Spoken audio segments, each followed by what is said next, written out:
Welcome everyone. Can you hear me? Thank you for joining us today. My name is Dr. Shihan No, the Department Chair of Public Administration. I'm teaching healthcare policy and management courses. Before starting this event, let me briefly introduce our MPA program. Brockport MPA program's mission is to educate future community leaders and managers.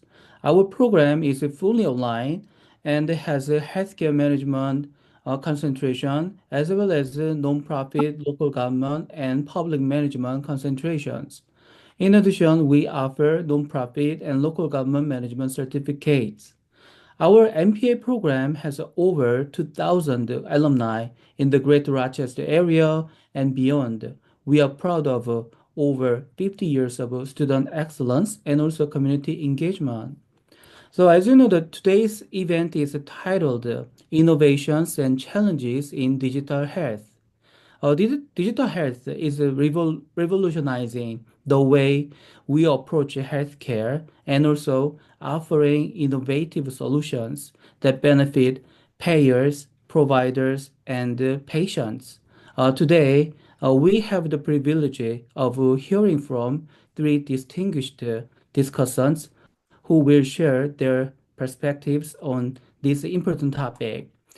Especially, I'm really proud to note that all of our discussants are Brockport MPA alumni, and also they are serving on our program's executive advisory board. Let me introduce our discussants. First of all, we have Ms. Jessica Muratore. She is a healthcare strategist with 15 years in managed care. She will share her insights from a payer's perspective. Jessica, could you introduce yourself? Sure. Hi, everybody. Thank you, Jessica Muratore. Um, Thanks for the brief introduction. I'm a seasoned healthcare and quality improvement consultant with deep expertise in Medicare, Medicare Advantage, Medicaid across 42 different states, marketplace, and commercial product lines. I spent over a decade on the payer side where I held executive leadership roles at MVP Healthcare and Centene Corporation, where I led quality market strategy, operational excellence, among other things across 38 different plans. And I currently own my own consulting firm and work with payers, providers, investors, and vendors. Thank you. Thank you. The second, we have Mr. Bob Bourg. He is the Senior Vice President for HR at Saint Anne's Community. He will provide his perspective from a provider's viewpoint. Bob, could you introduce yourself?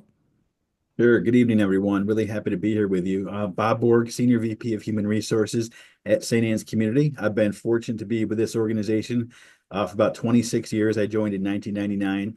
I have about 31 years of healthcare experience in the Rochester area before coming here. I was employed at the University of Rochester Medical Center, and I started my healthcare career at the Genesee Hospital. I'm a proud MPA grad also, coming up on, it'll be 30 years next month since I graduated from the program. One of the best decisions I ever made. Very happy to be with you tonight. Thank you. Lastly, we have Mrs. Dorothy Day. She is the Senior Director of Clinical Regulatory Compliance at Rochester Regional Health. She will share her perspective from a patient's standpoint. Uh, Dorothy, could you introduce yourself? Yeah, hi everyone. My name is Dorothy Day. I am a registered nurse by training, 22 years. I feel old when I say that out loud, but it flies by. I'm sure Bob can agree with me. You blink and it flies by. I've been with Rochester General Hospital that whole time. I started out as a labor and delivery nurse, and often in nursing, nurses tend to just get degrees in nursing because that seems to get you farther. But I fell into a job at Rochester General Hospital in compliance. And so doing that made me think a little bit more broadly about my career and not want to narrow down to just a nursing degree. So I got my MPA and graduated in 2017. So I do compliance for the clinical compliance for the health system. So that's all of our local hospitals within Rochester Regional Health, as well as outpatient services. So it's a vast network. I'm across the street from Bob most of the time when I'm at Rochester General Hospital. So I see his building regularly. But so I think I have a great perspective in that I can talk more about acute care and outpatient services and kind of what the patients are experiencing. So I hope I can provide some good perspective. Thank you. Let me talk about the format of this event. We will start with a panel discussion where our speakers will share their insights on digital health. The Jessica will speak first, followed by Bob and Dorothy. Next, we will have a Q&A session. Dr. Celia Watt will handle questions submitted via the chat.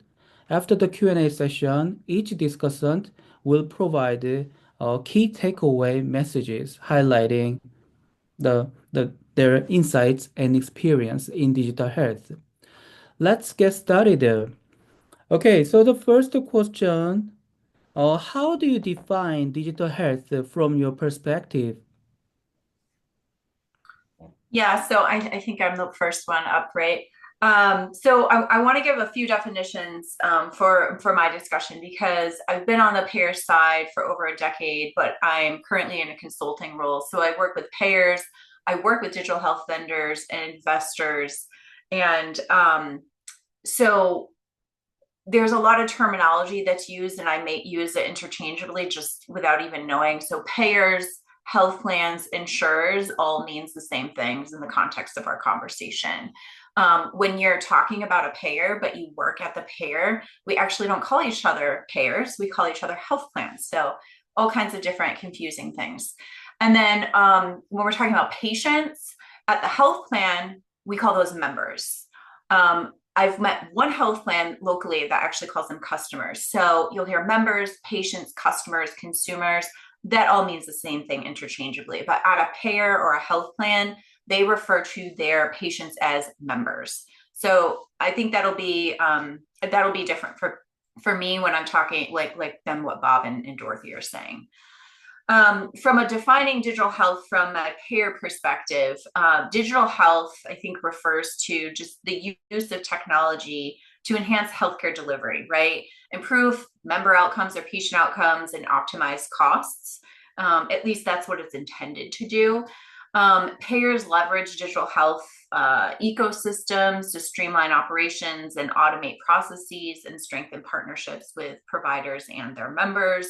And ideally, and I say that very intentionally, digital health will enable member-centric or patient-centric services by integrating digital platforms that connect those patients, providers, and health plans through facilitating these real-time data exchanges and personalized healthcare solutions, ideally. And then I think a digital health solution can really help payers manage value-based care, reducing administrative burdens, and improving efficiency across the board, especially with things like claims processing.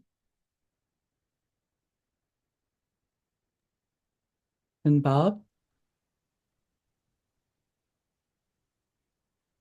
Sure, thank you. Jessica, great job. That was fantastic. The key word in this question is perspective. So I'm going to tell you, I'm giving my answer from the perspective of a person who's been working in senior care for 26 years. So my perspective is probably a little bit simpler. And you'll see as I answer further questions why you say that. I talked to our CIO about this question because I was really interested in getting his perspective on it. And he gave me a great line to use here. And it's really the relentless pursuit of integration. So what does that really mean? So from my perspective, as Jessica said, it's bringing health and technology together to improve care delivery and to improve outcomes. Absolutely. From my perspective as a provider, it's giving both the caregivers and the consumers the tools they need to accomplish their work and their personal goals. It's moving healthcare to an environment that is more understandable, it's less intimidating, and more accessible to everybody. This requires us, we have to invest our time, you have to invest your money in education, but it's well worth it if you do it correctly. Short and sweet. I'll say mine's very similar to Bob's, and acute care and elder care overlap in many ways.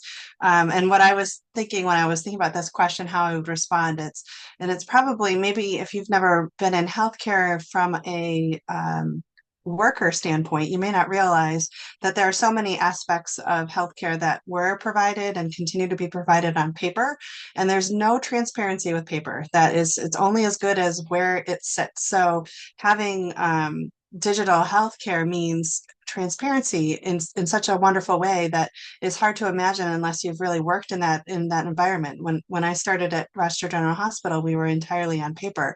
So I have been able to experience documenting on paper and just the limits in that space that we've overcome. Not to say that digital healthcare is perfect, but it certainly has grown leaps and bounds in the regards of transparency. So if you pursue healthcare at any one of in the Rochester area, actually at any one of our hospitals, they are all on Epic. So our big major hospital, strong on Rochester Regional Health, you're able to have some sharing of information in those spaces where we could never do that before. So it's really any way to improve interoperability and make transparency and sharing is an awesome goal in that space. A tremendous goal. That's probably a better way to say it. Thank you for sharing your definition of digital health. So now I think that our audience may be interested in the real example. So the next question is, can you please provide examples of successful digital health initiatives you have experienced or supported? Yeah, thank you. So I have so many examples because I have the pleasure of working with a lot of digital health technology companies as clients and partners in the industry. Obviously, my perspective is going to be different, and that's why I think it's great about this discussion here. We have these different perspectives. It's really important. On the digital health vendor side, their agility and innovation, I think, are unmatched in terms of the other areas of the healthcare industry. And more times than not, they are the true driver of innovation at a health plan and in the industry in general. I have a client that has a smartphone app that doesn't require broadband access, that focuses on previously unengaged members, meaning they aren't engaging with the health plan resources, maybe not even their providers. They aren't responsive to mailers or phone calls or texts. And it's all geared towards helping them maintain chronic conditions. So particularly high blood pressure, diabetes, and cholesterol, high cholesterol. And so these members are on multiple medications, they have multiple comorbidities, they often have social determinants of health that are more negatively impacting their health outcomes. And so this company offers a reverse incentive, which is unique in the industry as far as I know it right now. And they offer members approximately $360 a year upfront. It can be more depending on the payer. And they incentivize them to conduct certain activities to help them adhere to their care plan. And that care plan is customized by each member based off of their claims data and their primary care physician's information, if they have it. So these members enroll using their smartphone, and they check in daily, and they take photos of the digital blood pressure cuff reading or their A1C or continuous glucose monitor readings, and the medications. They literally have like pills in their hand, and they take a picture, and it's read digitally. And like if that member is supposed to be on 5 pills and they only see 3, there's like an alert that comes up and asks them questions about that. But they do this check-in, and they get to keep $2 every day. So it's front loaded, and then they get to keep it. So it's like more this reverse incentive, right? At the end of the month, $30 is released to spend on a flex card. That money can be used towards groceries, towards rent, towards utilities, transportation, really almost anything, not alcohol, tobacco, things like that. Scratch offs, lottery scratch offs. But the majority of these members, like over 70%, use it on food, like groceries. And so this company was actually published in the American Journal of Managed Care for some of the best outcomes for members with schizophrenia and COPD.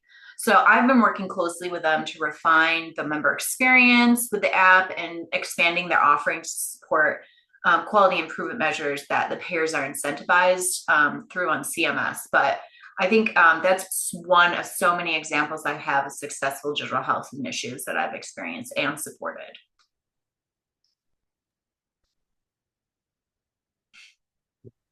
So from my perspective, I'll share with you, I'll take it from both the provider side, the people who provide the care, and also the people who receive the care. My industry, senior care, has really evolved over the last several years in terms of the expectations of our customers, those we care for, have increased exponentially, and that is only going to continue. Seniors are not, nor should they ever be considered a group whose needs should be trivialized or minimized. It's just the opposite. The people we care for, especially those more in the independent side of the care continuum, they want what their kids have. They want the things they had before they entered senior care. It's a very intimidating thing for people to come from living independently for 85 to 90 years, then come to a care environment that's markedly different. So we want them to maintain their independence, their choice, and things of that nature. So one really just simple thing is, it's about the care we provide, but it's also about the experience they have when they're with us. We have this great app we call Engage. It's meant for seniors. This app allows people in our independent living, especially, to make every possible decision about their dining experience, which is fantastic, about the activities they're going to participate in, about the way they want to communicate with their families, the communication tools in general. I think this is terrific because it wasn't that long ago when you came to a senior community and everything was dictated for you. And that was, again, as it evolves, it was not like we did things poorly in the past, but being able to give seniors choices like that is fantastic. And again, when seniors can embrace that technology, and they do, and they're underrated for doing that, it's a wonderful thing.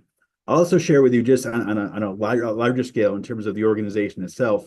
We just recently, earlier this year, we completed the implementation of a brand new EHR called Point Click Care. We moved from our previous system, which we implemented in 2010. And Dorothy mentioned this earlier. One of the things that was great in terms of what we're trying to do back in 2010, even though we had a new EHR, 90% plus of that was still paper-based. Now with our new EHR, 95% plus is paperless. And I know that sounds like obvious and not that much of a big deal, but when you work in my industry, I will tell you, and I'm just being very candid, we're a few years behind the times in terms of embracing technology like other industries, and we move at a real slow pace compared to others. So again, it doesn't mean we do anything poorly. It's how senior care tends to roll, especially not-for-profit senior care. So those two things I would highlight as things I'm really proud of that we've done. Bob, I think it's more than just senior care that runs at a snail's pace. So from an acute care perspective, from the hospital perspective, inpatient, outpatient services, Bob already said this, the implementation of an electronic medical record or health record, that's what EHR stands for, if you guys aren't familiar with that acronym. That is a huge undertaking, millions of dollars. It forced us to create, or actually shift jobs that were normally people managing paper to people who are trained specifically, and that's kind of one of our questions to answer later on, but people who are trained specifically to manage the electronic medical record. You have to be trained to do that. It takes effort and work, takes committees, at least from the acute care perspective, to implement change in the electronic medical record. You can take it out of the box, but it's typically not what people like right out of the box. They like to customize. So in order to do that, you have to have a team supporting and keeping it up to date. I was reflecting on this question, and there are so many negative things that came about with COVID. Then also there were many positive things that were forced the healthcare industry to move forward with that we had been kind of dabbling in prior to COVID, and that's really telehealth. Jessica kind of alluded to this too, but I brought a prop with me. I don't know if I'll be able to see it, but this is something that's it's flipped. There's something that's offered now in our outpatient services. It's called a Toco Home, and it monitors a patient's blood pressure. It has a tongue depressor, so you can see inside the patient's mouth. It has a stethoscope that the patient puts on their chest, an otoscope that you can look into someone's ear, and it all connects to a smartphone. So a patient can be sitting at home and just use this device, and they can give everything that they need to their care provider, where normally you would have an office visit. That seemed to take forever for us to implement, and then COVID just kind of forced it because there was just so many complications, and we had a lot of regulatory leniencies in that space that made it so that it could happen at lightning speed, which was great. We've looked most of that up. In fact, this Toco Care just recently came out this last year for us at Rochester Regional Health, maybe a year and a half, not even 2 years ago. So they're still innovating. They're not stuck in the mud in that space. They're still trying to make it so that access to healthcare is as simple as possible for our patients. Rochester Regional Health is also connected with RAT, and every year, I think it's just once a year. I don't think it's twice a year. We have something called an idea lab where the hospital workers who have these nagging ideas of ways that they know that they can improve healthcare, they meet with these brilliant kids over at RAT and they design these apps and these processes for them. And it's good schoolwork for them. It helps them to expand their knowledge and to really solve real world problems instead of just sitting in a classroom, and help us to innovate and expand. We also have something called Da Vinci robots that are used in our operating rooms to do surgery. I was trying to think how many we had at each of our hospitals. I know that each of our smaller hospitals have at least one. And I'm pretty sure that RGH has at least 4 of these Da Vinci robots, and Unity probably has at least 2. And they're for those of you who have kids and you get so frustrated that they're on video games, these Da Vinci robots are just like a video game in a sense, in that they're standing behind a consult and they're moving and manipulating and doing minimally invasive surgery on patients from a robot. So having those skills actually come in handy. We never would thought that we would ever say that, but just the innovation in that space, the things that we're able to do that used to be a major surgery is now something that's considered an outpatient surgery that they can do with a robot, and have fewer complications. And I think the surgeons really enjoy it and the patients have good experiences. So those are some examples that I can easily think of, but there's so many to talk about. Thank you for sharing the good examples of the digital health. Can you please share the key benefits of digital health from your perspective? Yeah, from the payer perspective, there's so many benefits, and I want to double click on something that Dorothy said, because she was spot on. Look at what happened during COVID. We very quickly pivoted to telehealth, and it fundamentally changed the way we do business and seek healthcare for years to come. I mean, it changed life as we know it, realistically. So that was pressing fast forward, because before that telehealth, there was a lot of hold up with the regulations, and especially on the Medicare side of things. And so yeah, COVID, if we could say there were some benefits from COVID, like these are some of the things that we saw that were beneficial from COVID.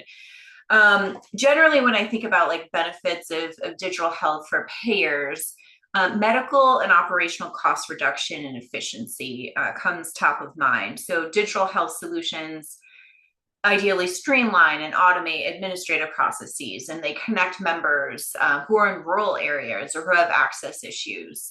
So those are big reasons why payers seek out digital health technologies. They also allow for a personalized member experience.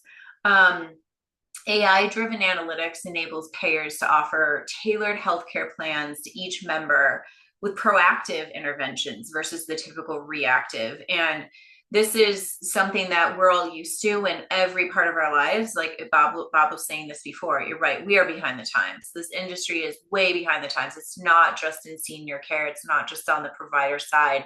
It is, we are just really far behind compared to other industries. And so having AI-driven analytics so that we can be personalizing different experiences is a differentiator for payers. And then improving care coordination. So when implemented correctly and thoughtfully, these platforms can improve communication and the coordination of care between the patient or the member, the provider, and the health plan. And that can lead to better health outcomes. They can reduce burden and increase satisfaction. The reality is that when those types of things are implemented, it normally doesn't always work out that way, and sometimes can do the opposite and create more burden for the providers. or more burden for the patient. So it really has to be a thoughtful implementation. Value-based care continues to be a huge plug in our industry, and so it can support value-based care. Payers can use digital health technologies to track and trend health outcomes and align them with reimbursement to providers for strong quality outcomes without having to take a lot of time. And then I think finally, I would say maybe adherence to regulatory compliance and transparency requirements, which is increasingly more and more important. So improving reporting and accuracy and coordination, and then trending analysis from these AI-driven data, it standardizes and creates real-time insights for payers to be more compliant with regulations. So I spent the first 11 years of my career at St. Anne's on the operations side. I was a nursing home administrator, among other things. And I spent the last 15 on the people side in HR. So I'd like to think I have kind of a balanced view when it comes to something like this. My answer is pretty much, when you make things easier for people, they're more likely to do it. And when you give people the resources and support they need to do something, they'll succeed. So for me, when I think about the people providing care day to day, seeing our providers use digital health to make documentation easier, to make care plans more user-friendly, to drive quality and initiatives that benefit our elders, these are all things that are fantastic. And when you think about the people working as care providers, especially in senior care, these aren't folks who got into healthcare to spend the majority of their time documenting or filling out paperwork or filling out forms or doing things like that, which, by the way, wasn't that long ago we were doing a lot of things via paper, so that's not an exaggeration. These people became healthcare providers to care for people. And the biggest thing we can do as a senior care community is to create that experience where our seniors want to spend time with their caregivers. They don't want to be rushed through. They want people to give them a personalized experience. And we strive to do that. So the biggest advantage, from my perspective, is giving people that time to do the job they really want to do. And I'll transition that too from the family and resident side. As the consumer, as I said this before, entering the senior community at any level is a very difficult transition. So we can eliminate the barriers, make things more accessible, make things more understandable, make things more meaningful. It helps everybody. And again, creating that experience to me has been the biggest in my role, the biggest advantage of what we've been doing. I'll add on because Jessica and Bob both had great points. And when I thought about this question, what jumps out to me most, what's the most significant, is the transparency and visibility. But Jessica touched on AI, and especially in acute care, we're cautious, I think, with the use of AI and making sure that it's compliant with privacy and confidentiality requirements. So I recall our informatics group, our IT technology team, worked with me to create a policy, and that they were only to use AI products that were approved internally, so that they were vetted and safe. But there's so many advantages to data mining and processes that AI can improve. So one example that I thought of that I could have even spoke about with the last question, we implemented in our electronic medical record, and I can't remember exactly what they call that. I'm sure it'll come to me when I'm talking about it. But for patients who present to the emergency departments with certain symptoms, there's a crawler in the background that is analyzing data points and telling our providers if they're at high risk for sepsis, so that the providers are able to intervene sooner to save the patient's life. In reality, they're able to identify risk factors that maybe, had they not been able to take the time to put all these pieces together, they might not have realized that that patient was at risk for sepsis. And it's able to help us to intervene a whole lot sooner, so that we're preventing patients from getting very, very sick. So sepsis, I should define that. I'm sorry. I've not used to remembering I have to define these things. So sepsis is a really bad infection that can progress rapidly and cause someone to ultimately pass. So the sooner that we're able to intervene and curb that infection, the healthier the patient is, the sooner they recover, and maybe the less healthcare resources they utilize in the process. So there's just so many advantages as we grow in this space. That's great. I'm really excited about the benefits of the digital health, but still we may need to consider challenges, right? So what challenges do you face in integrating digital health solutions? Yeah, so innovation is defined differently. For some payers, implementing a texting program is innovative. Where outside of healthcare, like we were talking about before, that's been the norm for over a decade, right? I mean, we laugh about this, but this is the reality is these are conversations I'm having with, payers. So everybody is on a different playing field when it comes to digital health solutions. And so it can't be necessarily standardized. Certain things can. Data silos and interoperability issues at the payer, where many payer streams are fragmented, and it makes it difficult to share and communicate between all parties, payers, providers, patients, and beyond that. I see so many challenges with payers getting the vendor the right data and sources so that they can implement digital health technology solutions.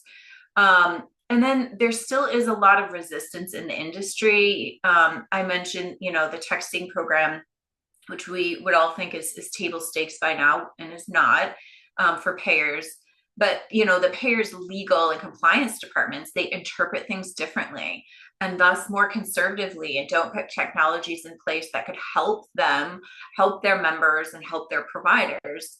I have a health plan that I work with who still will not allow the use of texting to their members because of a law called TCPA and their narrow and very risk adverse interpretation of it. So instead, they snail mail things to members, which is expensive and ineffective. And think about it, when you get something like that in the mail, what do? We just throw it away. We don't even open it. There's also system limitations. Many payers still rely on outdated infrastructure and use many systems that cannot be integrated. So this really slows down digital health technology progress. The vendors that I work with on the digital health side are always, it's like always a shock and awe for them. Like, I can't believe they're working on such outdated and so many different systems. I'm like, how do you think the payers feel? Or how do you think the providers feel? And then budget, obviously, not surprisingly, financial limitations is often a reason for not implementing digital health technologies, or stalling the implementation. And I think ultimately it's not a one size fits all. As I was saying before, every payer is different, and that creates so many challenges when trying to implement when you're on the digital health technology vendor side. And that's something that I actually help support both vendors and payers on, kind of bridging that gap and helping them to implement something that is going to help them with all the benefits and then some of digital health technologies, but do it in a thoughtful and more coordinated way. Yeah, there are two things that popped into my head immediately with this question. One is people's willingness to adapt to new things. This ties back to making sure that any investment you make in technology, you've got to have a requisite investment also in teaching people how to use it. And if you get the people to buy into it, it's going to have huge benefits. And if you don't, it could end up being, quite honestly, a colossal failure. In senior care, you've got professionals at several different levels of education and experience, all using similar systems. And you can't assume that everyone is going to adopt and adapt at the same pace. So you have to take that into consideration with any kind of adoption of any kind of digital health. Second, when it comes to a resource perspective, specifically financial resources, there are, without trying to be on a soapbox, not-for-profit healthcare in New York State is wholly underfunded by the state, and we do not get the resources we need. It's a fact. So for any type of initiative you have to be able to afford the technology, to be able to do it. We're not reimbursed at the level to do that. So many providers, you can't even make the initial investment in technology, let alone the ongoing investments that you need. We've got to find ways to make, and again, this is no longer a luxury, it's a necessity. So you got to find ways to make this affordable and accessible to all providers, because what you're going to see, and you're seeing this right now, again, staying off the soapbox, so many not-for-profit providers in New York State are closing down because they can't afford just to operate, let alone to adapt some of this necessary technology. So those are our two biggest challenges for sure. Mm-hmm.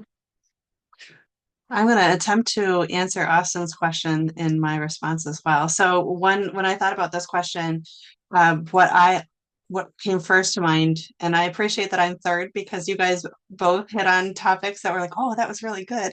That's that's so what we deal with, interoperability. I just like paused and thought about all the different systems that feed into the electronic medical record. So something simple like if you went and had an X-ray or you had blood drawn, those platforms are not the same as the electronic medical record. They're a separate platform for that equipment that then has to have an interface built so that it feeds into the electronic medical record. And I cannot tell you how frustrating it is when the team is so excited about a new product, but they have to think about the interoperability and the fact that it needs an interface. So Austin asked me a question, how does virtual nursing impact capacity management? So thinking about some of the challenges, capacity management, COVID, that was one of the negatives with COVID is that moving patients around from the inpatient hospital acute care setting became much more challenging. Just lots going on in the community, as Bob said, under-resourced, underfunded programs, and so patients get bottlenecked and stuck. So one thing that the Rochester Regional Health is doing is virtual nursing, and what it's allowing us to do is to be more creative with nursing care so that they're piloting it. It's not widespread throughout the whole hospital, but certain areas where a nurse has a camera and they're in a central station, they're able to streamline nursing so that they are using less nurses and they're able to provide and do care for patients that is less, that doesn't require you to be in person. So paperwork, you can ask questions, interview the patient, provide education. So that is helping in that it's checking boxes, Austin. So it's helping to make sure that teaching especially is being done with the patient. So that helps with outpatient perspective. So maybe the patient doesn't come back to the hospital because they understand better what they're supposed to be doing for their healthcare. We're still early in the phases of that. So there's still more that we're going to be learning. We're just implementing it at the end of last year. So I'm sure we'll be studying this, but this is a really cool thing that we've implemented. I should have thought about this one, Austin. That was a good example.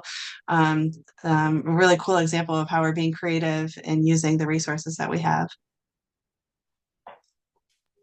Thank you for your answers. So along with the challenges, I know that there are some concerns about the data privacy and the security in digital health applications. So can you please let us know how do you ensure data privacy and security in digital health applications? Yeah, on the payer side, I think this is pretty straightforward on the surface, but it is a significant challenge for payers.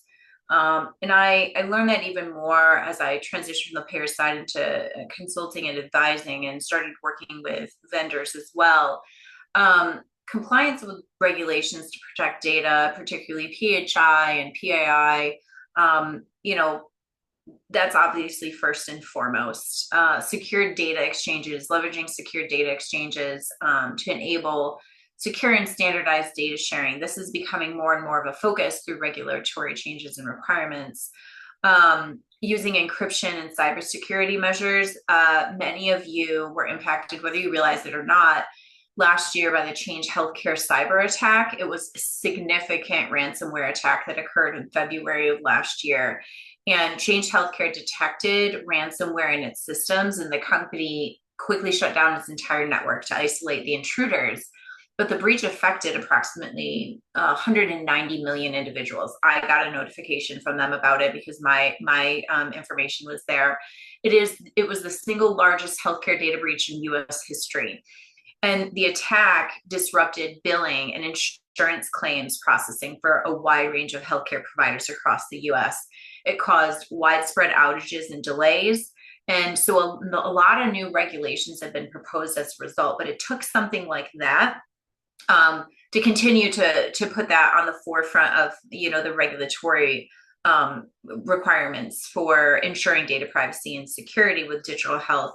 And it's there's been a lot of discussion around whether Change Healthcare had implemented something that we are all too familiar with, multi-factor authentication. Like our Apple phones make us do this, our emails, like simple little things. If they would have added an extra layer of security by requiring users to provide the MFA identification before accessing sensitive information, that would have prevented this breach. Just unbelievable, right?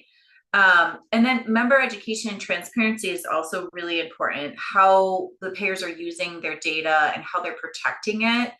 And I mean, I could go on, but and I know Dorothy could probably speak more to this: audits and risk management, internal auditing constantly, and the assessment of third parties to ensure compliance. Payers use so many third parties, and I can tell you firsthand, they do not do a good job of overseeing all of these things to ensure data privacy and security. So there are a lot of things that happen that don't reach the level of having to notify impacted individuals, but it's constantly something that payers struggle with. Yeah, from the provider perspective, I'll tell you, this isn't a new issue to deal with, but it continues to cause organizations problems and headaches because I just sometimes think people don't always treat it with the seriousness that they should. You have to make this a constant top priority. It does not take a lot for an organization to walk into a huge problem based on the action of a single person. I think we've all experienced something like that. Cybersecurity efforts certainly need to be thorough and understandable. You need to reach people where they're at. That's all very basic. But when you think about, my industry specifically, you have so many people with this access to data. You have, again, it's kind of different in this setting versus an acute setting. You have the residents who are ever present, the families who are ever present. They want to know updates constantly, what's going on. You have a CNA who's trying to document, and that person's approached by a mom, a sister, an aunt, an elder, trying to get information, trying to get data. Things are right there on the floors. Everything is so accessible. You have to make sure that people understand the priority, how important it is. We work at such a fast pace, and we want to do the right thing for everybody, but you still have to follow the basic rules, use your head, use common sense. And I think, again, it's a simple but gigantic challenge for us in our industry. So there are federal requirements that have been in place for a number of years regarding privacy of information.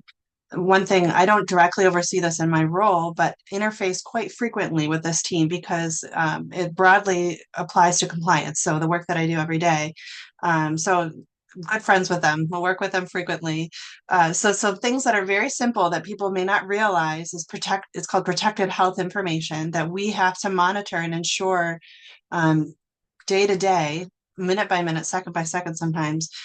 Someone's full name, for example, we are not allowed to display a patient's full name anywhere where it's visible to the public.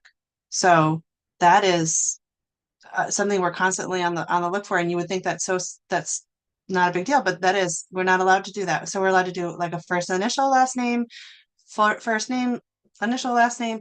We can't do address or date of birth, anything like that cannot be visible to the public in any way. Otherwise, we're in violation of those federal requirements. I was thinking about this one in particular. Our privacy team, recently implemented some AI in this space. So I feel like it was a year and a half ago, they implemented AI. And so that if a healthcare worker was accessing either their own record, a family member's record, so it looked for similar last names, there was a couple other criteria that it looked for if it was somebody that was a high profile patient, for example, and the person wasn't listed on the care team, on the treatment team, that they would be flagged. And so then what would happen is our internal team would dig deeper into those particular cases. And so sometimes it's a shock to our healthcare workers, even though we educate them, even though we remind them frequently that they will be monitored. So if they are looking in healthcare information that is not meant to be looked at, they will be flagged and could potentially lose their job. They take it very seriously. So, Sue, I don't know I think we might have to save your question at the end, but I do have a response for your question in the chat. So we'll save that one for the end. Thank you for your answers. So until now, we talked about the definitions of digital health and benefits and challenges. So in adopting and the implementing digital health. So I think that this question is really important for our current students who are interested in they're pursuing their career in digital health. So though, how do you see the future of digital health in your field? Yeah, on the payer side, we are absolutely, like across the industry, really, we're absolutely going to continue to see the use of AI powered engines for all the reasons we talked about before. I just saw, I think it was Jeff put out a publication that said 71% of all healthcare venture capital went to AI in quarter one of this year. 71%. Expect the trend to continue. They're doubling, tripling down on this. This is where the money is going.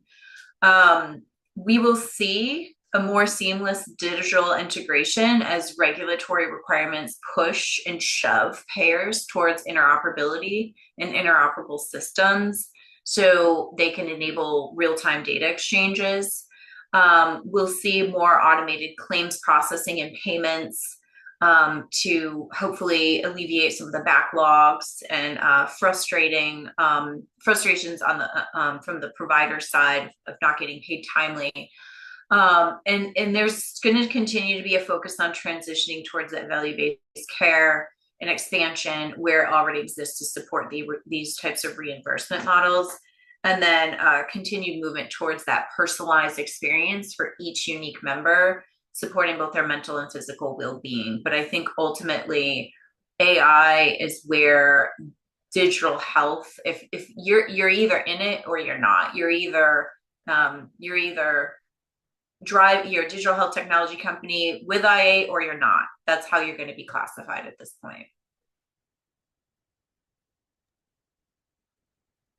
The fact about seniors is the population growth of seniors in this country is going to continue to get bigger and bigger. The baby boomers, they're there. The Gen Xers, we're getting there.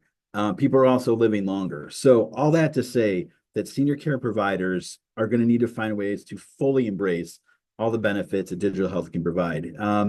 The seniors are going to get more tech savvy. When a lot of people think about senior care and nursing homes, they think of Frank Sinatra and people playing bingo. Okay. And again, I'm not teasing people. That's great. If you want to do that, that's fine. But we have a lot of folks here who love video games. We have a lot of folks here who spend time, doing things that even 10 years ago they weren't doing, all digital related. So I think that's something. Senior care is often viewed as not a progressive type of industry, but we are, and the opportunities for people are only going to get more and more. I'll share with you like an example. It wasn't that long ago also that IT departments in senior care maybe consisted of one or two individuals, and their role was make sure that people could, if their password expired, they could get a new password. And I'm not saying that to be disrespectful. I'm saying it just the opposite way. I don't know that enough senior care organizations are truly embracing at this point how important the IT perspective is when you're making strategic decisions, when you're making decisions about systems. It's great to have people on the administrative side like myself as part of the conversation. You've got to have IT at the table. You've got to have people who really are expert in these areas because it's not for now, it's for 10, 15, 20 years from now. You have to set yourself up to be successful. So I see that. So when you talk about opportunities in senior care, how it's going to evolve, we are definitely going to have to do a better job of embracing it and bringing in the right people to help us do that. I can wrap up and say, again, it's so nice to be last. Because Jessica and Bob both hit on things that I was like thinking too. More AI. I think AI is going to really explode. But hopefully, there's good parameters and safeguards on the products that are being purchased and used. But I think AI is where it's going to be, as well as expanding telehealth. So that what I've seen progressively over the years is that acute care, the hospital setting, is becoming the space for sicker and sicker patients. So people with minor illnesses and diseases are going to be managed more from home. It's less expensive. It requires less resources from a hospital perspective. But that also means that the sickest of the sick will be at the hospital settings. So our nursing care and healthcare care is going to be much more intensive. There'll be more like ICU hospitals versus what we call now acute care hospitals. So we're seeing that more and more. And I think that's going to happen, especially as we expand digital healthcare offerings for patients. Thank you for your answers. Now the I mean the we I mean the now the we I know that we have several questions on the chat. So now that we now move to our Q&A session where our discussants will address the audience's questions. So Dr. Celia Watt will handle the questions submitted via the chat line. Thank you, everybody, for a really interesting discussion so far. So I wove in some of the answers into the questions into your answers. So I just want to, before I make the assumption that it's completely captured, Sue, did Jessica answer your first question sufficiently, or do you want her to go back to that? No, yes, it's great. That was my curiosity about how that app can also serve the refugee population as well as the deaf community population. So yes, thank you for that, Great, Jessica. Great question. Ashley asked a question to everyone.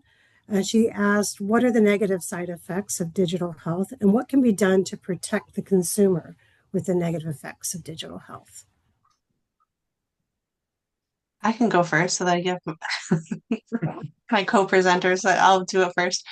So from my perspective, some negative effects of digital healthcare. Well, obviously there's those that are left behind, people who do not embrace the advances in technology. I think that's still there. That's a real factor. I know my own mother still uses a flip phone and will not text no matter what we do. I've tried teaching her many times. So for her, this is totally over her head. And so we don't want to lose those patients. And she's got complex medical care needs. So that to me is something, and she lives too far away for me to intervene myself. So it's hard as a healthcare provider to watch my own mother struggling with some of these advances. And then we touched on it with some of our latter questions. I think of negative effect is the breach of information. And it can happen despite our firewalls, our firmware, our protection. We can have these cyber attacks, and they're devastating. I think it's great having everything digital, but when those things fall apart, our team falls apart. It's almost like the team doesn't know how to document because their electronic medical record is offline and they can't use it. Or if we were to, God forbid, lose internet, how would we continue to function?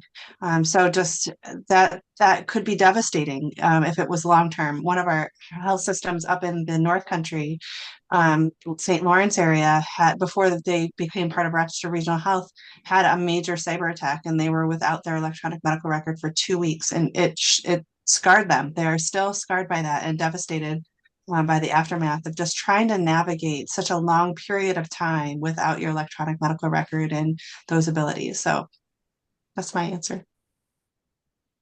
I think those are great answers. I would add to that, and not to repeat what you said, the haves and the have-nots part of it is definitely a big issue. The other thing, this sounds kind of funny, but I see it true, and I can speak from real life experience. Maybe if hypothetically you've got a parent who's uncomfortable going to his or her own doctor on a regular basis, but uses telehealth as a way to avoid an in-depth conversation and more just to get a prescription or something and to feel better. There's some value to preventive care that I think sometimes if you can get around that by using telehealth. And again, the pros I think far outweigh the cons. But when you asked about some of the issues that's one. It sounds like a silly one, but it's not. And I'll just say I'm speaking from some personal experience on that one. I've seen that happen. Thank you. Jessica, anything to add to that? No, I think that was a good transition into one of the other questions that was asked, though, Celia. Fantastic. Do you want to Yeah, go ahead and... So I think Ashley asked, is telehealth going to continue to expand with providers and payers? And Bob put some context out there.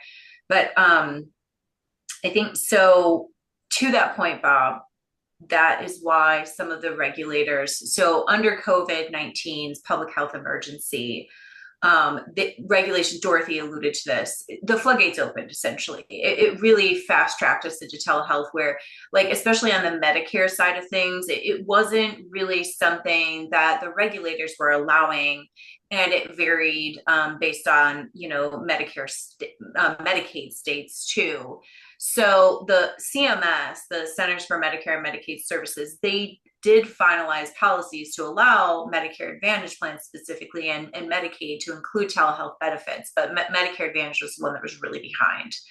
And so because of that, because of COVID-19, there were these like extensions that continued to happen. And just recently that the telehealth flexibilities, they're calling them, were extended to September 30th of this year, so 2025. So Medicare patients can continue to receive telehealth services without restrictions, like geographically, and providers can continue to offer this certain care through telehealth. But one of the reasons that they're looking to actually take some of that back and restrict is exactly what Bob said. There's clinical evidence, and I'm not a clinician, but there's a lot of clinical evidence that sometimes you need to be face to face with someone. And there's a much more information and important information that you can get face to face. Like my brother is a schizophrenic patient, right? And there are certain things he needs to go in to see the provider for face to face. Certain medications they can prescribe to him, but he has to be seen in person. So I think there's a balance there. I think telehealth is going to continue to be an option. I don't necessarily think it's going to expand in terms of like regulatory flexibilities. I think that digital health will make it more innovative, to Dorothy's point, and some of the technology she was showing, but it'll be restricted within certain parameters because, again, sometimes you just need to be seen in person for specific situations. Thank you, Jessica. Austin had asked a question of Dorothy. I think she addressed it in her response to another question. Do you want to follow up, Austin, or did you feel like she fully answered it? Oh, okay, super. Yeah, we're good. Yep. Okay. And then Sue also had a question specifically for Dorothy, where she asked, my hospital is also piloting virtual nursing. Has your hospital started to work on connecting interpreting services to the virtual nurse? Yeah, that was a good question. I couldn't figure out how to weave that in. So we have not woven in our physical interpretive services group yet, to my knowledge. It's expanding. I'm out on maternity leave right now, so I've missed some of the updates that have happened in that space. I know that they were doing nursing, pharmacy, dietary, and I think they might have been doing another group that's escaping me. So I know they plan to expand that within Rochester Regional Health. But we do, one thing I didn't talk about at all, and I thought about it as an example of digital technology, is that we have a digital platform for interpretive services. So 24/7, at the drop of a hat, we're able to connect a patient with interpretive services via an iPad. So that is an option that we utilize and leverage whenever we're working with patients. So that's what the team would have to do at this point, but I'll have to ask them. I'll challenge them to see if they're considering interpretive services in that space. And I think also another area, not all payers, not all health plans, but they have a lot of requirements, regulatory requirements to have interpretive services. And so trying to leverage the health plan of that member that you're working with, if they have health insurance, can be a good option. Typically your payers, your health plans want help, especially if this is a member who's has chronic conditions and is in care management, that they will provide additional supports and services that they have at their access to already. Doesn't hurt to ask.